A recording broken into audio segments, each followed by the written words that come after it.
Hey loves! Dito sa Japan, alam nyo ba talaga namang halos di na natutulog yung mga tao. At isa na ako sa mga Pilipinong talaga namang naghahanap ng magagalaan kapag Yasumi kinabukasan. Kaya naman, samahan nyo ko dito sa izakaya dito sa Yokohama, Japan. Loves, alam nyo ba, lagi kong naalala yung Pilipinas kapag kumakain alam nyo namang hindi lang gala kundi mahilig ding lumapang ang inyong lingkod. Tignan nyo naman loves kung gaano ka-fresh ang yahain sa inyo, then iyan yung pinaka-place nila. Grabe, naaalala ko sa Pilipinas kapag nagyayakiniku ako, talaga namang nag-e-enjoy ako. Loves, nakakita na ba kayo ng kampay na mas lamang ang itadakimasu? So iyan, papakita ko sa inyo.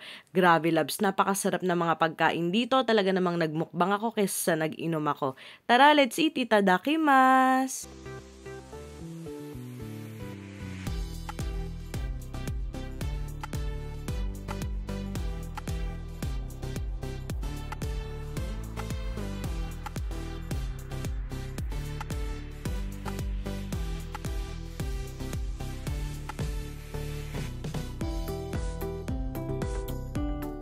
Love, sa pangalawang araw ko sa Yokohama, talaga namang hindi pwedeng walang gagalaan, walang pupuntahan at walang kakainan. Ewan ko na lang kung makilala pa ako ng pamilya ko kasi feeling ko talaga namang lumolobo ako. At last, nandito na naman tayo sa ating pangalawang destination. Grabe, napakaganda ng mga view dito, pati yung restaurant talaga namang pack na pack siya. Love, knowing Japan, talaga namang unang-una sila when it comes to technology, kaya dyan no-order ang mga person, then yan yung pinaka-space nila, yung pinaka-place nila kung saan tayo pwedeng mag-dine in. Loves, alam nyo ba, sobrang disiplinado nila kahit sa pagkain. Ang tahimik ng lugar, mahihiya ka na lang kung ikaw yung unang mag-iingay dito. Then, ayan yung condiments and water nila. Then, at last, andyan na yung food natin. Tara, let's eat, itadakimasu! Gyudon and ramen for the win! Happy watching!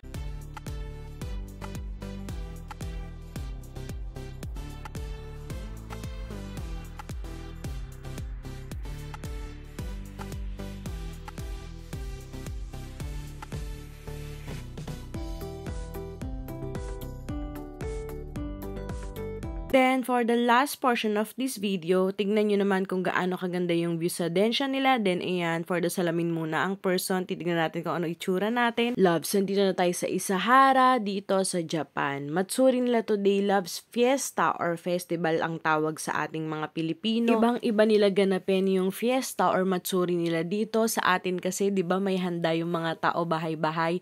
Well, dito maraming tinda sa labas na pwede mong bilhin. May mga palabas din, kagaya nung sa atin. At loves, walang pinagkaiba sa Pilipinas ha. Once a year lang din yung matsuri ng kada lugar dito. Alam nyo ba, masasabi kong isa to sa best way para hindi ma-homesick yung mga OFW. Kasi talaga namang nakaka-relax, makita mo yung traditions nila, kung paano nila sineselebrate yung mga festival nila. At yan na yung mga pinakahihintay nating lahat. Kaya lang nakakasad kasi napakahaba ng mga pila. First time kong makakita ng matsuri loves, kaya kahit gusto kong pumila para bumili, hindi na muna. Gusto ko munang mabusog yung mata ko sa mga makikita ko kasi feeling ko masasayang yung oras kapag ka nag-antay ako para sa mga pagkain gusto kong makain. Bugsh! Kampay! Then loves, ayan lang yung pagkain na hindi ganun kahaba yung pila. At sobrang favorite ko po yung pusit sa mga hindi nakakaalam. Thank you for watching loves. Keep safe. God bless. Love you. Bye-bye!